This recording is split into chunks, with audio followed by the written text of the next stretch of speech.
bonsoir, bienvenue dans cet entretien que nous accorde aujourd'hui Honorable Ousmane Gawal Diallo. Il est membre de l'Union des forces démocratiques de Guinée. Avec lui, nous allons parler du mandat des députés, mais aussi de la recomposition de la CENI, des perspectives de l'Union des forces démocratiques de Guinée. Une fois encore, bienvenue, bonsoir. Bonsoir. Bonsoir. Aujourd'hui, le mandat des députés est à terme. Faites-nous le bilan de votre mandature pendant ces 5 ans.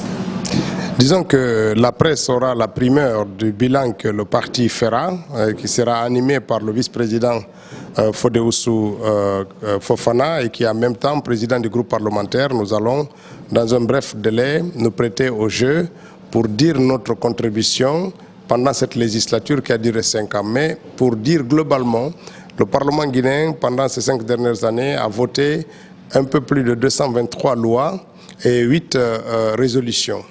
Dans ces lois et conventions internationales, beaucoup ont été signés, des lois majeures ont été adoptées, le code militaire, la loi de programmation militaire, le code pénal, le code de procédure pénale, le code minier ont été revus, les droits, le code routier a été revu, une loi sur les transports ont été mises en place. Et puis récemment, le code civil, même s'il est revenu en deuxième lecture, ce sont là des grands textes de progrès pour la législation guinéenne et dont l'Assemblée sortante a été à l'origine. Ok, cette Assemblée a eu son mandat à terme, mais elle a été prolongée par le président de la République que l'opposition accepte de siéger. Pensez-vous pas que vous êtes dans un piège, on vous a conduit dans un piège d'avoir accepté de siéger pendant 7 ans? D'abord, le président, le chef de l'État n'a pas prorogé le mandat. Il n'en a pas le pouvoir à l'état actuel.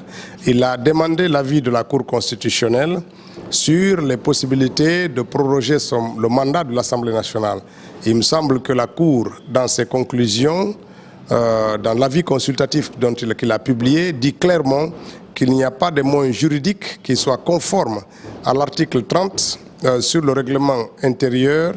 C'est une loi organique portant sur la Cour constitutionnelle qui dit que le président de la République peut proroger le mandat des députés lorsque le pays se trouve dans une situation exceptionnellement grave, comme l'état de guerre, l'état de catastrophe naturelle, la pandémie ou en tous les cas un désordre social qui puisse empêcher l'organisation des élections législatives. La Cour lui dit que la Guinée n'est pas dans cette situation et donc du point de vue juridique, il n'y a aucun élément qui permettent au chef de l'État de proroger aujourd'hui le mandat de député. Et puis la Cour lui a dit qu'il pourrait, et le conditionnel a tout son poids, regarder les dispositions prévues par l'article 45 de la Constitution. Ces dispositions exigent du président de la République qu'il garantisse le bon fonctionnement des institutions de l'État. Cependant, la Cour dit dans son avis consultatif que l'Assemblée nationale, à travers la loi organique portant règlement intérieur de l'Assemblée nationale, avait déjà mis en place une disposition dans son règlement intérieur pour dire que l'Assemblée nationale sortante reste sur place en attendant l'installation effective de la nouvelle Assemblée nationale. Donc à partir de ce moment-là, les députés ont le droit inscrit dans leur règlement intérieur, qui est une loi organique, de proroger leur mandat tant qu'il n'y a pas de nouvelle Assemblée nationale installée. Oui, ça revient sur la même question. Rester à l'Assemblée nationale jusqu'à ce que la nouvelle Assemblée soit mise en place. Est-ce que ce n'est pas un piège pour prolonger le mandat même du président? Parce que d'ici fin 2019, si l'élection n'est pas là, on est là avec le président, il n'y aura pas de présidentielle s'il n'y a pas de législative. D'abord, ce n'est pas un piège en tant que tel. Maintenant, pour continuer mon raisonnement, pourquoi le chef de l'État a pris la décision de proroger par un décret un mandat de toute façon prorogé par le règlement intérieur et que la Cour lui a dit qu'il n'a pas le droit, juridiquement parlant, de proroger ce mandat? C'est pour créer cette confusion dans l'esprit des Guinéens. Faire croire aux Guinéens que c'est lui qui fait cadeau aux députés et que cela pourrait un jour justifier que lui-même, il se prévale de cela pour proroger son mandat. Voilà la manipulation de masse à laquelle ce décret est en train d'arriver. Maintenant, Notre responsabilité première est d'abord de créer dans l'esprit de tout le monde que ce n'est pas Alpha Condé qui a prorogé le mandat des députés. Cette prorogation était déjà inscrite dans la loi organique. Et dans les normes juridiques, la loi organique est nettement beaucoup plus importante que le décret du chef de l'État. Donc c'est juste un décret qui a été pris de façon inopportune et qui n'apporte rien dans cette décision de proroger. Maintenant, qu'est-ce qu'il faut faire? La prorogation, elle n'est pas pour objet simplement de pallier à cette difficulté, à ce refus du gouvernement d'organiser des élections. Mais lorsqu'il y a une rupture de fonctionnement institutionnel, cela peut avoir d'autres conséquences inattendues. Par exemple, si dans les conditions normales, on avait fait les élections, notre mandat arrivant à terme le 13 janvier, les nouveaux députés auraient pu être élus le 13 ou le 14, mais ils ne siègent que le 5 avril.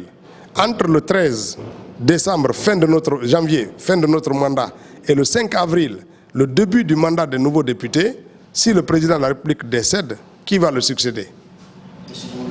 C'est le président de l'Assemblée sortante, parce que la nouvelle n'a encore pas élu son bureau et donc son président. C'est pour ça que cette disposition elle est mise en place pour garantir la continuité fonctionnelle des institutions.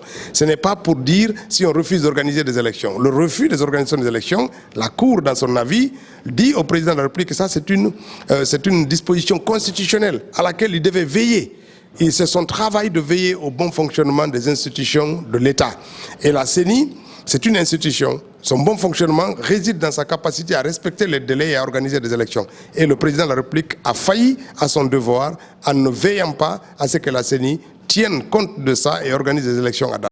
Parlant même de la même CENI, la CENI a été recomposée. Beaucoup disent que c'est à la faveur de l'UFDG et du RPG qui s'est partagé la part du gâteau, mais aussi le retard qu'elle va accuser parce que cette CENI est aussi politique maintenant. On avait décidé auparavant, certains avaient décidé auparavant qu'elle ne soit pas politique pour accélérer les choses, mais on voit qu'elle est toujours politique. Qu'est-ce que ça reflète? La notion de dire une CENI est politique ou non n'a aucune importance. À partir du moment où c'est des Guinéens, on dit que lorsqu'ils prêtent serment, ils coupent le rapport avec leur parti d'origine. Quel que soit le Guinéen que vous prenez, ils viennent d'une entité. Ce n'est pas parce qu'on est société civile publiquement qu'on n'a pas des opinions proches d'un parti. Ce n'est pas parce qu'on est journaliste qu'on n'a pas un penchant pour tel ou tel parti politique. Donc la question, ce n'est pas de dire parce que telle personne vient d'un parti politique que la CENI est partie. Non, c'est leur comportement par rapport à la loi. C'est leur attitude par rapport aux exigences de la République. Est-ce que le chef de l'État et son ministère de la Justice sont dans une situation de garantir le respect des lois qui régiront leur fonctionnement? C'est là qui est la question. Quelle que soit la source de la personne, si l'État veille à ce que la personne agisse conformément à la loi, ben, ma foi, il n'y a aucun problème. Donc pour nous, c'est un problème. Maintenant, ceux qui disent que cette récomposition profite à l'UFDG et au RPG, c'est vrai aujourd'hui. Mais la loi n'est pas faite pour ça. La loi dit que les partis sont représentés proportionnellement à leur poids politique. C'est vrai qu'aujourd'hui, nous sommes un parti important. L'UFDG donc bénéficie de son poids politique. Mais demain, ça peut être notre parti politique et l'UFDG. Mais ça ne sera certainement pas le RPG qui est en décadence. Donc, il ne faut pas que les gens personnalisent les lois. La loi est impersonnelle. Ses conséquences peuvent profiter momentanément à une personne, à une entité, mais ce n'est pas pour autant qu'on peut accuser qu'elle est faite pour cette entité-là dès l'instant que les entités passent et puis les lois demeurent. Pensez-vous que cette même CENI, d'ici fin 2019, pourra organiser les élections, sachant qu'il y a beaucoup de travaux à faire, la révision du fichier électoral? Pensez-vous qu'elle pourra tenir d'ici fin 2019? Ça dépend de la volonté du chef de l'État et de son gouvernement. Jusqu'à présent, ils ont montré trop de faiblesse et beaucoup de manque de volonté pour faire en sorte que les Guinéens obtiennent des élections à date. Il a toujours refusé, depuis qu'il est là, aucune élection, hormis les présidentielles de 2015, qui lui concernaient directement. Il n'a pas respecté les délais constitutionnels d'organisation des élections. Ça, c'est un manquement. Il y a beaucoup de choses à faire, c'est vrai, mais la Cour constitutionnelle a rappelé dans son avis qu'on ne doit pas profiter de cette prorogation offerte par la loi pour s'installer définitivement dans une situation où le Parlement serait illégitime. parce qu'il n'aurait pas l'onction du peuple. Donc c'est une situation à laquelle il faut veiller, mais cette responsabilité incombe aussi bien aux partis politiques qu'à la société civile. Nous devons contraindre le pouvoir à respecter les lois suprêmes de notre pays, qui sont la Constitution et les lois organiques. C'est pour ça que je parlais de la même question. Vous allez à un jeu politique qui est là. À chaque fois, on est là. Le retard des élections, ça devient un jeu. Peut-être c'est à l'avantage du parti au pouvoir, le jeu, parce que d'ici fin 2019, si rien n'est fait, on est en 2020, rien n'est fait, on sera obligé de repousser encore. À chaque fois, repousser. Je vais vous dire aussi simplement cela. Toutes les institutions de la République ont des règlements intérieurs qui viennent ajouter des choses par rapport aux dispositions prévues dans la Constitution, sauf le président de la République. Le mandat du chef de l'État n'est explicité nulle part que dans la Constitution qui dit que c'est un mandat renouvelable une fois. C'est tout. Et il n'y a aucune situation exceptionnelle pour la prorogation. Par exemple, l'Assemblée nationale, j'ai dit tout à l'heure, lorsque le pays est en guerre, on ne peut pas faire les élections législatives. C'est ce qui est arrivé au Mali. Mais les présidentielles, même le pays en guerre, on doit faire des élections présidentielles. C'est ce qui est arrivé au Mali récemment. Alors que le pays est en guerre, on a fait des élections présidentielles, mais les élections législatives, on vient de les repousser une deuxième fois, parce que tant qu'une partie du territoire est sous occupation, si vous faites des législatives, vous privez cette partie de sa représentation à l'Assemblée nationale. Je vais vous donner un exemple. S'il y a une guerre dans une préfecture en Guinée, une seule, on ne peut pas faire des élections législatives, parce que cette préfecture n'aurait pas son représentant à l'Assemblée nationale. Alors que s'il y a une guerre dans une préfecture, on peut faire les présidentielles, parce que la population de les électeurs de cette préfecture peuvent être très faibles en termes de nombre. Donc on peut oublier cette population et faire l'élection présidentielle. Donc il n'y a aucune porte de sortie pour imaginer que Alpha Condé puisse invoquer une raison quelconque pour se maintenir au pouvoir après la fin de son mandat en juin 2020. Donc ça doit être clair. Pour nous, ce n'est pas de dire il y a une guerre, même quand il y a la guerre, ou il y a un désordre social. Même quand il y a le désordre social, les présidentielles doivent se tenir, parce que le désordre social peut être circonscrit dans une partie du territoire et pas sur la totalité du pays. Ok, parlant des présidentielles, bientôt les présidentielles, c'est 2020, juste dans moins d'un an. Maintenant, qu'est-ce que l'opposition, l'UFDG, prévoit pour se hisser maintenant au sommet, plus dans la rue, puisque 2018 a été une année de troubles avec l'installation des PA, l'interdiction des marches. Qu'est-ce que l'UFDG prévoit pour 2020? Les troubles et les PA que vous dites, c'est 5 ou 6 grèves en une année qui a duré 365 jours. Non, mais je pense, non, ça n'a rien affecté du tout. Maintenant, nous prévoyons, vous avez suivi notre stratégie, nous sommes auprès des populations. Le score que nous avons eu à ces communales fait foi que le parti ne dort pas, il travaille, il se rapproche des populations et essaye de convertir les Guinéens à l'acceptation de l'UFDG et de son président. Et donc beaucoup de nos concitoyens nous rejoignent. Les scores que nous avons eus aux élections communales sont formidables pour le parti. 127 communes déjà remportées alors que ce n'est pas terminé sur 342, ce qui veut dire que l'UFDG va sortir des élections communales comme le plus important parti politique de la République. Et ça, c'est quelque chose d'important. Et ce travail va se poursuivre dans les régions où nous ne sommes pas encore fortement représentés, la forêt, dans une certaine mesure, et la Haute-Guinée. Nous continuerons à faire le travail auprès des populations pour que l'UFDG puisse être encore plus fort qu'aujourd'hui dans ces localités qui continuent de nous échapper, non pas par le désamour avec les militants, mais c'est parce que le pouvoir a une même mise sur tout l'appareil administratif local qui lui permet de s'octroyer des scores soviétiques qui ne correspondent pas à la réalité du terrain.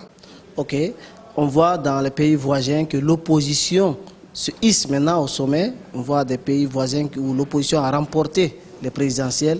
Qu'est-ce que l'UFDG prévoit? Quel est le message que l'UFDG envoie à ses militants pour 2020? Il n'y a rien d'impossible. Il y a des expériences pour lesquelles peut-être le pays doit regarder. J'ai vu ce qui s'est passé au Congo, où c'est des religieux, l'Église catholique, qui a dépêché dans chaque bureau de vote un observateur. Peut-être que la Ligue islamique pourrait s'inspirer de ça.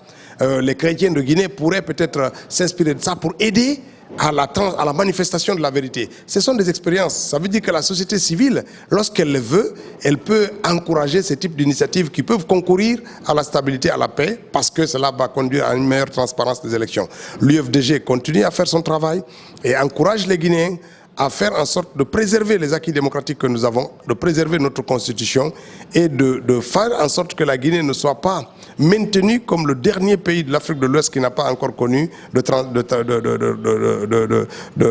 transfert de pouvoir pacifique. Et ça, c'est quelque chose de bien, de malheureux pour notre pays. Après avoir été pionniers dans les indépendances, nous sommes les derniers à épouser les valeurs de la démocratie et du respect des droits humains. Ok, merci aimables téléspectateurs, c'est tout pour cet entretien. Merci honorable. Merci beaucoup et merci à tous.